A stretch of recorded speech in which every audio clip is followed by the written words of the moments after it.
Thank you so much for that kind introduction. I wrote it, so that's probably why it's so good. I appreciate it. And welcome to everyone who's showing up today. Today, I'm going to share a medical story, some coping strategies, and an emotional journey. But first things first. During my prolonged treatment and recovery, I was determined to maintain my sense of humor.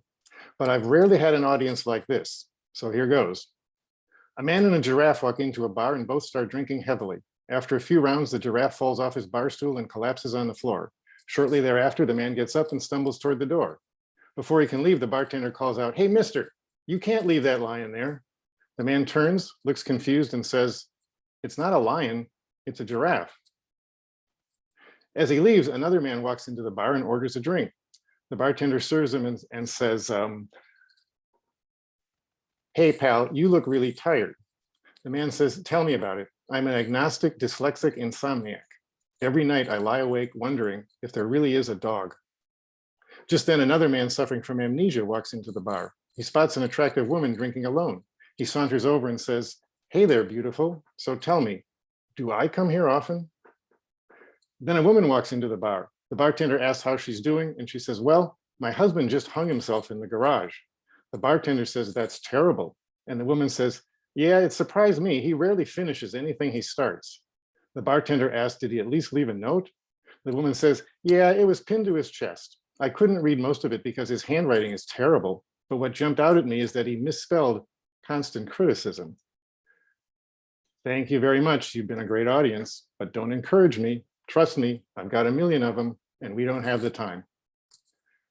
On a more serious note, in the spring of 2016, I was planning a final year of teaching sociology before gliding into a carefree retirement. Life was good in every way. It was so good that I almost skipped my annual physical exam, but I kept the appointment, and it probably saved my life. Lab work revealed that my white blood cell count was dangerously low. My doctor referred me to a hematologist who recommended a bone marrow biopsy. I followed their advice, but was not overly concerned because I'd been in good health my entire life, had no symptoms, and surely would know if I had cancer. It was a memorable week. Monday was my biopsy. Tuesday, I swam 50 laps, saw a chiropractor, did some shopping, and ate dinner out. Wednesday morning, I played in my weekly poker game with some retired guys. When I returned home that afternoon, my wife, Sue, said, "That doctor called and wants you to call him back." I placed the call and confidently thought, this is when they tell me the biopsy was fine and they can rule out the bad stuff. Not even close. Instead, I was told I had acute myeloid leukemia with 50% blasts in my bloodstream and needed to get to a hospital immediately. The rest of that day is a blank, but I was admitted to a hospital on Thursday and started chemotherapy on Friday. In 48 hours, I went from feeling perfectly fine to intensive treatment for a lethal disease. As if that was not surreal enough, that same Friday, Sue arrived by ambulance at my hospital's emergency room with a fractured femur. She spent a week in my hospital on the 6th floor, preparing for and recovering from surgery, while I languished on the 4th floor getting IV chemo. While my hospitalization would continue for another 5 weeks, she was discharged to a transitional care unit for a month of rehabilitation before she could return home. Her experience was almost as disorienting as mine because I had this nonsensical idea that the rest of the world would just stop while I dealt with my disease. But the rest of the world just kept moving on. Stand by for another example. My chemo regimen was the classic 7+3, a continuous week-long infusion of cytarabine with a 3-day idarubicin kicker. The goal was to get me into a temporary remission and buy time to plan further treatment. Thankfully, the drugs did their job, but they further suppressed my immune system and brought significant side effects. My few white blood cells were reduced to almost nothing, and I was an easy target for any opportunistic infections. The reason for my prolonged hospital stay was to treat these inevitable side effects. My body became a battleground. First up was colitis and an E. coli infection, which taught me never to scoff at adult diapers again. Then came a full body rash, recurring dizziness, mysterious headaches, more diarrhea, anal fissures, persisting nausea, intermittent anorexia, hair loss, serial infections, spiking fevers, peripheral neuropathy, and last but not least, penile edema. I didn't even know that was a thing. I'll spare you the details, but if you remember the Pillsbury Doughboy or the Stay Puft Marshmallow Man, you get the idea. I couldn't help thinking this was not mentioned in any of their glossy handouts on what to expect during treatment. Playing defense were half a dozen IV antibiotic, antiviral, and antifungal medications. As my symptoms changed, infectious disease doctors played musical chairs with these medications to find the most effective combinations to counter new issues. During week 3, I was reminded that the world was not stopping just because I was ill.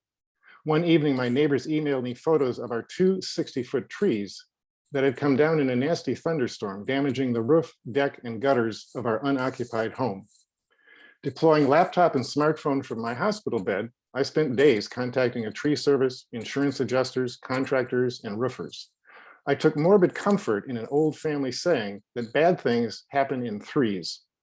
Counting my cancer, Sue's broken leg, and the downed trees, I figured it would be clear sailing from there on out. During my 4th week, side effects were subsiding, blood counts were recovering, and I could see light at the end of the tunnel. Best of all, a follow-up biopsy showed no evidence of leukemia. That meant I would live long enough to pursue further treatment for a disease that always comes back. After 37 days, I left the hospital with no infections or fevers. Sue had returned home 1 day before me, so we reestablished some semblance of a normal life by clearing out a refrigerator that had become a petri dish in our absence. Now I awaited the cytogenetic and molecular analyses of my cancer. They would reveal which abnormalities and mutations were present and guide decisions about further treatment. I was told that if my cancer had a favorable risk profile, I might get by with multiple rounds of consolidation chemotherapy. If it had an adverse risk profile, a stem cell transplant was probably needed. It didn't sound like much fun, but at least there would be a clear fork in the road. Then came my next surprise. I was negative for the FLT3 and NPM1 mutations with normal cytogenetics. But that placed me in an intermediate risk category, so the way forward was not so clear. My oncologist then referred me to the transplant unit at the University of Minnesota Medical Center. I made an appointment for a 3-hour tag team meeting with nurses, social workers, and a transplant specialist. The specialist laid it on the line. She said consolidation chemotherapy had a 5-year survival rate of 33%, but that many patients could not tolerate the toxicity of the treatment and had to stop it before realizing its full benefits. I thought, I hope you can do better than that. The transplant option had a 5-year survival rate closer to 50%, but a 15 to 20% mortality rate from the procedure itself. My thought was that was basically Russian roulette. 1 bullet, 6 chambers, and a 16.667 mortality rate. She said she was willing to oversee a transplant, but would refer me to another doctor if I opted for the chemotherapy route. Then I returned to my induction oncologist for a consultation. She reiterated the risks and benefits of both options, but offered no recommendation. It took my wife's question to solicit my doctor's advice. Sue asked, if Steve was your husband, what would you want him to do? My oncologist immediately replied, get a transplant. I then got concurring opinions from 2 doctors at the Mayo Clinic.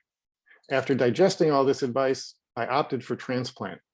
My logic was that if I had chemotherapy and it didn't work out, I'd always regret not getting the transplant.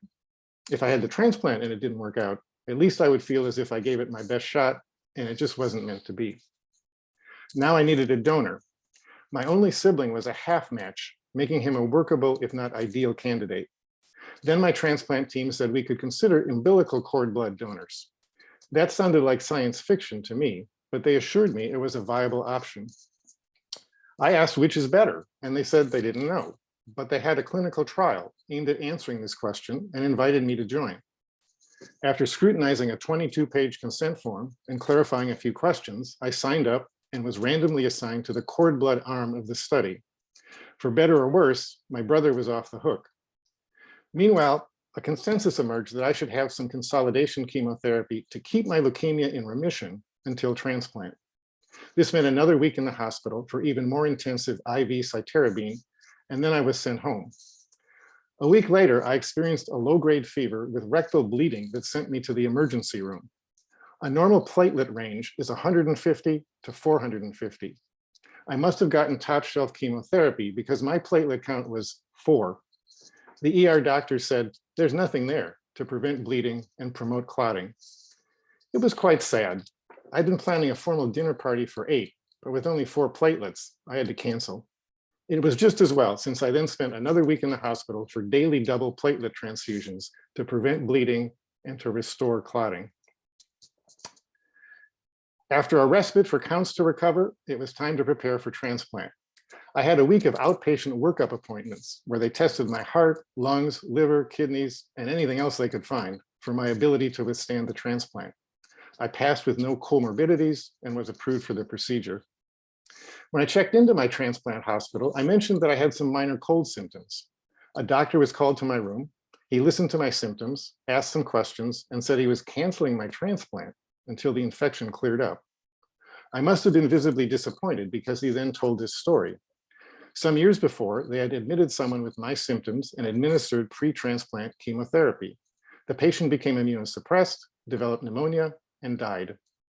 I found his logic quite convincing, went home, and returned a week later after my infection resolved. I checked in on day -7, or 1 week before the actual transplant.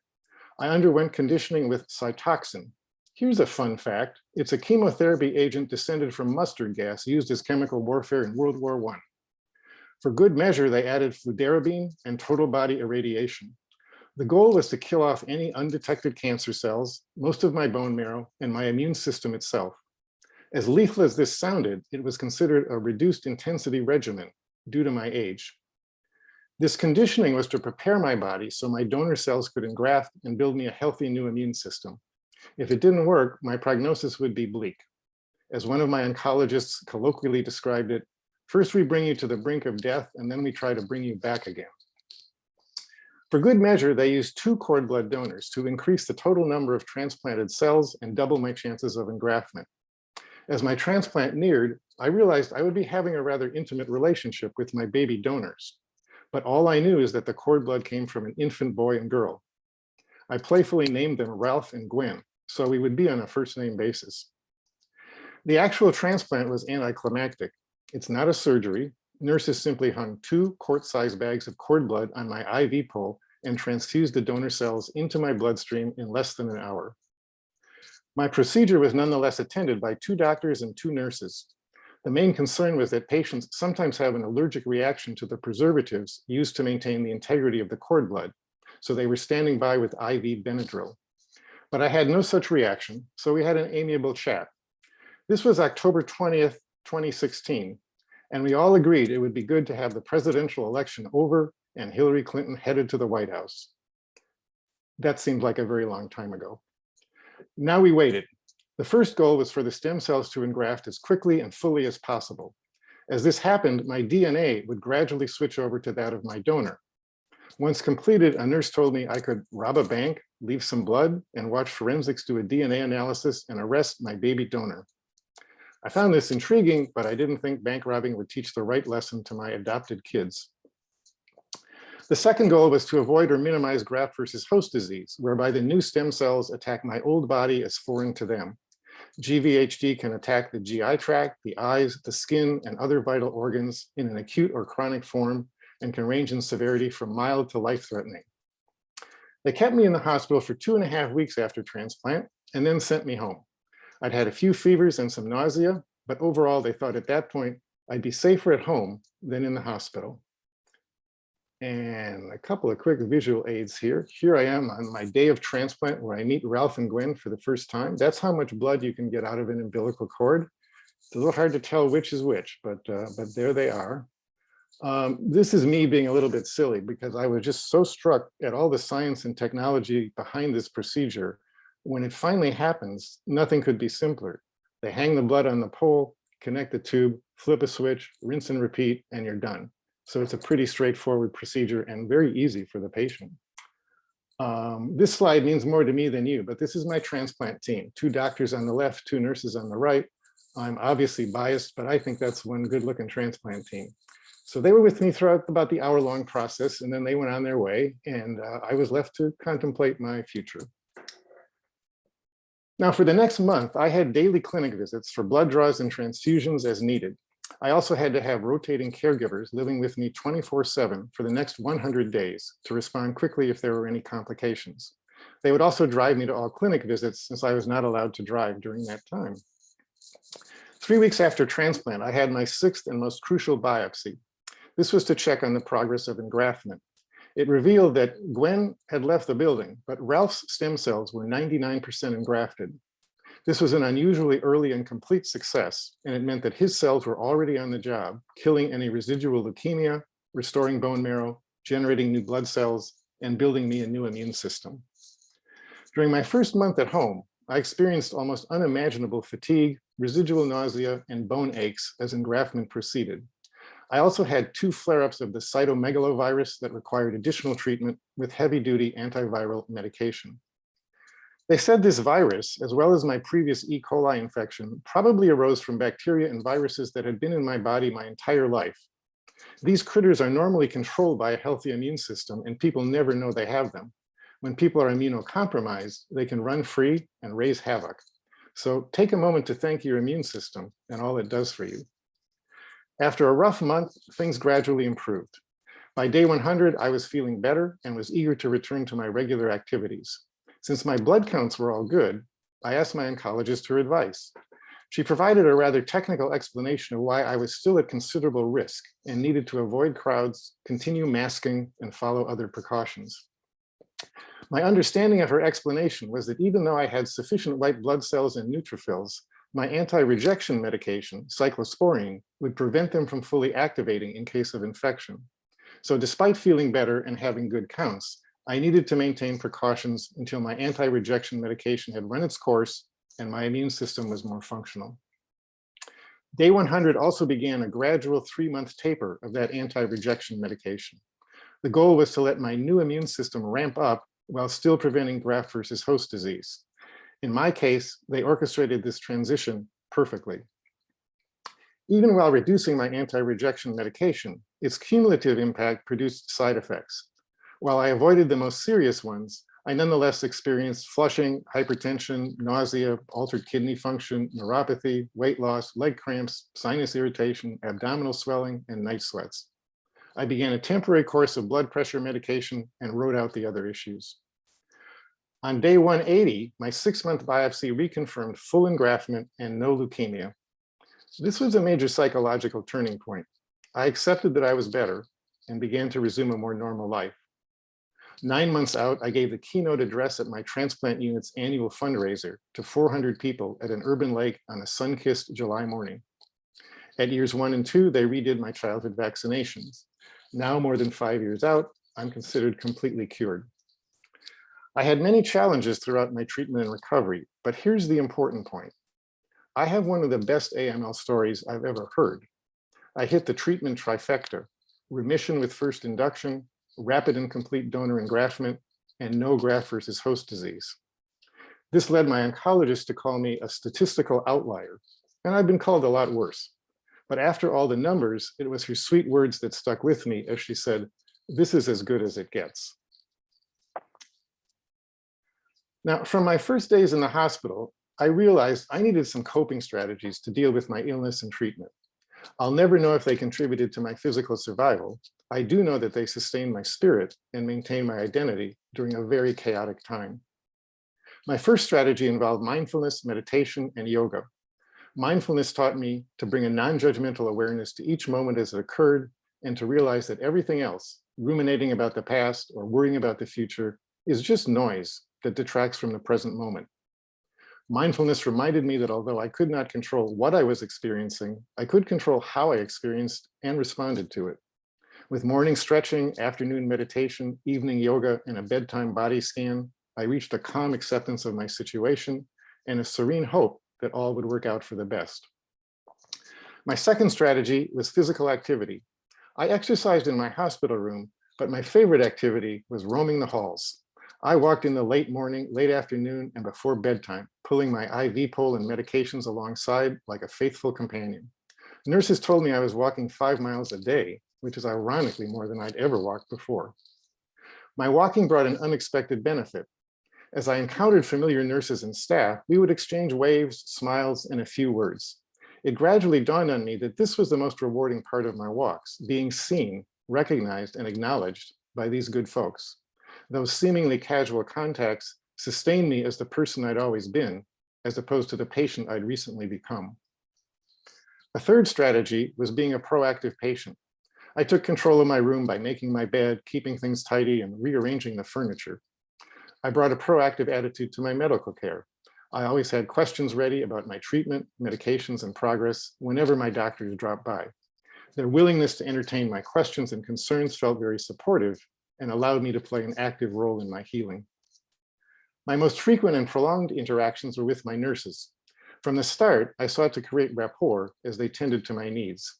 When time permitted, we would chat about relatives, crack some jokes, commiserate about politics, or share life stories. Each conversation reframed their clinical care into a personal relationship. The small efforts I made to establish rapport were repaid many times over in the excellent care I received. A fourth strategy involves humor. Cancer is no laughing matter, but that is precisely why I found it essential to retain my sense of humor. It was an antidote to the somber reality of what I was facing. It was a quiet form of resistance that kept the cancer at arm's length. In my mind, humor was a way of saying, you can make me sick and may eventually kill me, but I'm still going to enjoy a joke along the way. As my opening remarks have already demonstrated, my philosophy is that there are no bad jokes. There are only bad audiences. With doctors and nurses, I used humor to break the ice and lighten the mood. In email reports to family and friends, I concluded each message with a joke. People who didn't know what to say to me as a cancer patient knew they could still share a joke with me, and that sustained our relationship. A fifth strategy was a secular mindset. I was raised in a Catholic family, but converted to sociology in college. I found scientific observation, logical reasoning, and rational explanation to be more compelling. For me, this secular worldview was a reassuring way to understand my journey. Pardon me, I just lost my script, but I'll get it back. By learning about my diagnosis and treatment from a scientific viewpoint, I could place my novel and frightening experience in a broader framework. I took comfort in my care team's expertise and their knowledge about how to treat my symptoms and eventually cure my disease. My final coping strategy was writing reports about my journey to a large group of email recipients. I started this to keep people informed, but quickly realized that writing my story for them was therapy for me. It allowed me to take the chaotic threads of my daily experience and weave them into a coherent narrative of what was happening. Translating swirling emotions and unpredictable circumstances into a storyline calmed my fears and preserved my identity. At a time when there wasn't much I could control, telling my story made me the author of my own life. Composing these reports became a psychic survival mechanism. Much later, I turned these writings into a memoir about my cancer odyssey. Taken together, these were more than coping strategies. These practices sustained me as a person who was larger than my illness. They ensured that my cancer would not become my identity. Alongside these coping strategies, I had the material privilege of great insurance, paid sick leave, and a generous retirement pension. I had the social privilege of being a well-educated white male who was treated respectfully by everyone I encountered in the medical system. Most crucially, the medical care I received was simply superb. My doctors and nurses combined skill and expertise with compassion and empathy in ways I will never forget or could ever repay. Much the same can be said for the social support I received from my spouse, relatives, friends, neighbors, and colleagues. And finally, my parents chose a good time to bring me into the world. As a baby boomer, I lived into my 60s before contracting a life-threatening illness that was incurable throughout much of the 20th century. I'm humbled by the fact that the cord blood transplant procedure that saved my life has only been available for a couple decades. Being treated for a lethal cancer is an emotional roller coaster for all involved, and my sociological radar detected some intriguing patterns. Think about how we all manage emotions in social life. We exercise at least some control over when, where, why, how, and with whom we share personal feelings. A specialized form of this is emotional labor. Some occupations require people to display certain emotions, whether they actually feel them or not. Think of actors, salespeople, service workers, and others who must perform emotions that they don't actually feel. It struck me that doctors and nurses work at the intersection of emotion management, how to handle genuine emotions, and emotional labor, what their job requires, whether real or not. So here's a few observations. One pattern among my nurses varied by age and experience. My younger nurses, recently out of school, were earnest and sweet with me. They openly displayed caring to their patients and were obviously motivated to help people. My older, more experienced nurses had a different vibe.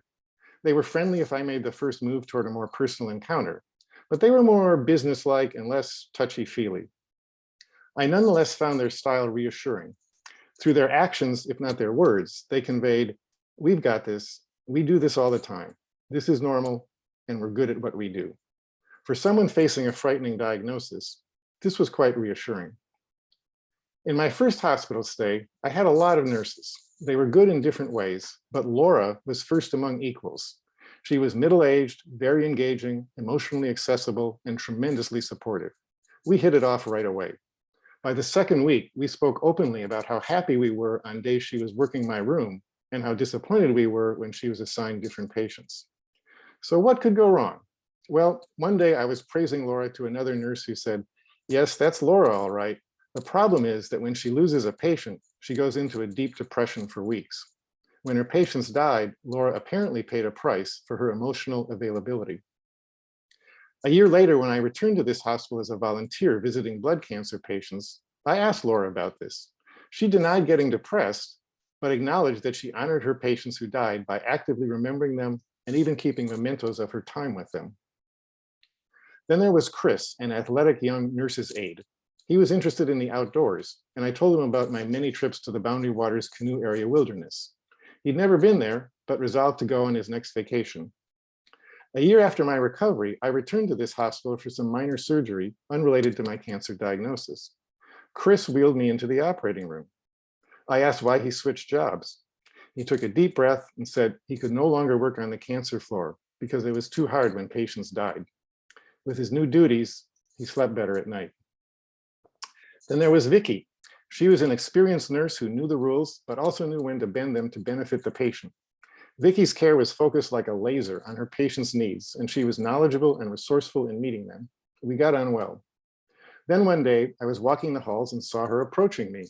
I prepared a smile and a clever remark, but she never even looked at me. It happened more than once, and not just to me. It wasn't personal, it was just that her total focus was on her current patient, and she blocked everything else out. So I began to play a little mind game. I'd be walking and notice, here comes Vicky. Will she acknowledge me this time, even though she's taking care of someone else? Never did happen, but I accepted her strategy because of the benefits I received when I was her patient. So here are 3 emotion management strategies: a nurse who embraced the emotions of caring for patients, for better or worse, a nursing aide who left because the emotions were too painful, and a nurse who compartmentalized her emotions as she moved from patient to patient. Despite these divergent styles, I felt a strong emotional bond with all my nurses who came to know me as a distinct person rather than a generic patient. The difference was vividly illustrated when my doctors ordered an X-ray, CT scan, or MRI. On these occasions, an unfamiliar orderly would appear at my door with a wheelchair to take me to imaging. I would politely say that I preferred to walk. They would speak of rules, protocol, and liability, and I would respond that I was walking 5 miles a day in their hospital and I knew the way to imaging as well as they did. Sometimes they relented and walked alongside me, pushing an empty wheelchair. Other times they prevailed and I had to ride. But I felt a surprisingly strong resentment at being treated like a debilitated patient rather than a competent individual. When I arrived in the wheelchair, the imaging technicians treated me like a frail octogenarian who could barely stand up. I made a point of popping up out of the chair and hopping up on the table, but they didn't seem to get the point or revise their stereotype of me. The coup de grace occurred as they prepared me for the procedure. They issued curt instructions to me while conversing amongst themselves about their plans for the weekend. They happily chatted away as if I wasn't even there, or as if it didn't matter that I was. When I returned to my room and my familiar nurses, the contrast between their friendly greeting and my alienating trip to imaging could not have been sharper. Then there are the doctors.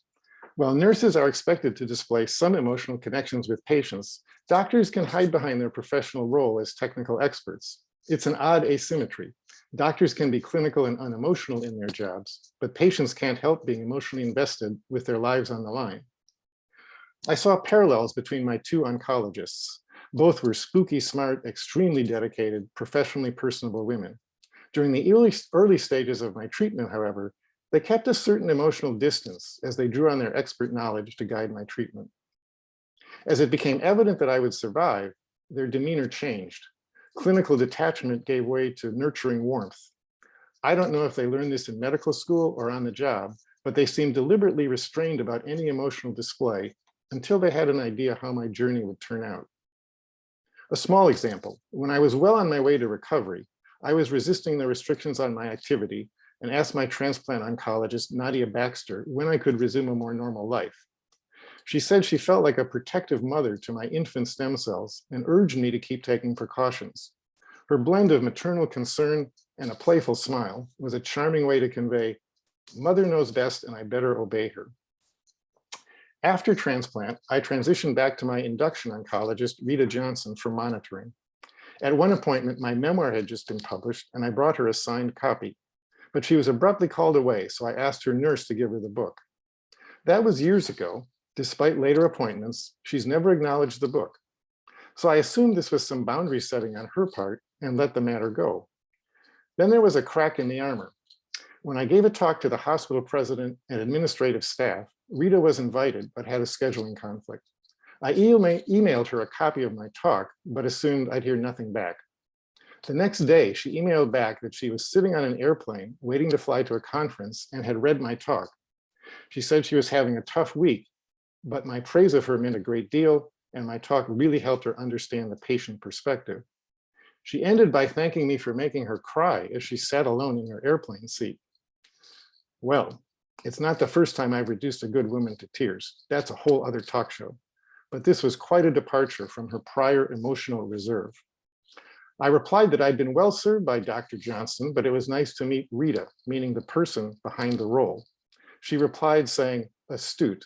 I do tend to keep a wall up for good or bad, but for the first time, she signed Rita rather than Dr. Johnson. At a later appointment, she granted me permission to share this story, but she also offered a clarification. She said the wall was not mainly a psychological defense mechanism for her. It was rather how she saw her professional role in relation to patients. I took that to mean that in a specialty where outcomes are often tragic and patients may over-identify with doctors, clear boundaries are healthy for everyone. Even more recently, Rita added a caveat. She wrote, wall sounds so severe, more of a semi-permeable barrier, separation, question mark. It speaks to the complexities of emotion management that this brilliant oncologist has trouble articulating exactly how she negotiates emotional boundaries with patients. Back to my transplant oncologist, Nadia. After my transplant and discharge from the hospital, I saw her almost daily for at least a month and frequently after that. At that 6-month appointment when I stopped most of my medications, I asked when I should see her again, and she said, 6 months. That was unnerving. So she reminded me that it was a good thing when the patient no longer needs to see their doctor. Leaving the appointment, I finally accepted that I had survived my disease. I experienced a kind of serene euphoria. I didn't want to pump my fists or shout from the rooftops. I just wanted to calmly let this precious feeling wash over me and absorb it. I realized then that patients have their own emotion management challenges over how to process and express these sentiments. Till then, I'd never seen Nadia outside clinic or hospital. But 3 months later, she was at that summer fundraiser where I gave my talk. After runners began a 5K, I joined a couple hundred walkers for a stroll around the lake. After chatting with social workers and patients, I found myself alone, with walkers strung out ahead and behind me. Just then, Nadia appeared alongside. We proceeded to talk about our lives one-on-one for the next 45 minutes as we completed our walk. To an observer, nothing could be more normal. 2 people in shorts, t-shirts, and sneakers, amiably chatting on a lovely summer morning. But this was anything but normal. I was only able to share her company that day because she had saved my life over the preceding decades. That awareness triggered another powerful wave of emotion, and I'll never forget that walk. Some months later, I got a form letter notifying patients that Nadia was leaving for a new position. My book had just come out, so I mailed it to her in Florida. I'm confident she got it, but I've had no response. To this day, I don't know why Rita and Nadia didn't acknowledge my book. I can only guess it's some boundary setting on their part. Either that, or they really didn't like the book. The mixed signals I received from my nurses and doctors raised more questions than answers about how medical professionals manage emotions and negotiate boundaries. But alongside my coping strategies, the emotional connections I had with them were crucial in my healing and recovery. So I experienced many emotional dynamics of cancer care. I'll conclude with one emotion that did not surface the way one might expect. I'm often asked how I coped with the fear that my diagnosis provoked. The question brings me up short because I did not experience the degree of fear that would seem fitting for my diagnosis. I claim no particular courage, so why was I not more frightened? Several things come to mind. I'd been in good health my entire life and had no symptoms upon my surprising diagnosis. Being seriously ill was utterly foreign to me. I was also well into my treatment before I had the slightest understanding of how lethal my disease was.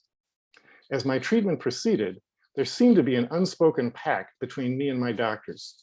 They told me everything I wanted to know about my disease and treatment, but never mentioned my overall prognosis or survival rates. For my part, I never asked. It was almost 2 months into treatment before I heard about survival rates, and then only in the context of deciding between more chemotherapy or transplant when I needed that information to make an informed decision. But right from the beginning, I had an inkling of my risk from the mood of people who visited me in the hospital. They were unusually somber, but there was no specific talk about the lethality of my disease. Much later, I saw research suggesting that the more AML patients know about their prognosis, the worse their emotional well-being and quality of life. So by design or chance, my lack of knowledge on this specific topic was beneficial. Another surprising aspect of my odyssey is that I could never identify symptoms of my leukemia itself. I had spiking fevers, nagging infections, side effects, and drug interactions, but they were all attributable to chemotherapy, radiation, immunosuppression, and medications rather than the illness itself. At one point, I even fantasized that I didn't have leukemia and that this was an elaborate hoax to recruit patients to feed the profit-driven cancer pharmaceutical complex. Imagine what Stephen King could do with that premise.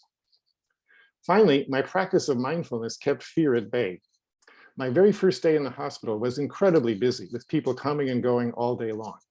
But as dusk fell, things got quiet, the lights went out, and I fully expected the demons to come. It did occur to me in an abstract sort of way that I could die from this disease. Before I could pursue that thought, I began a meditative technique called a body scan. I focused all my awareness on my breathing and any sensations in my toes, then feet, then ankles, etc.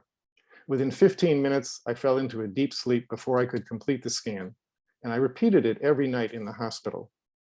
I lost plenty of sleep to people checking vital signs, dispensing medications, drawing blood, and emptying trash cans. Really? At 4 a.m.?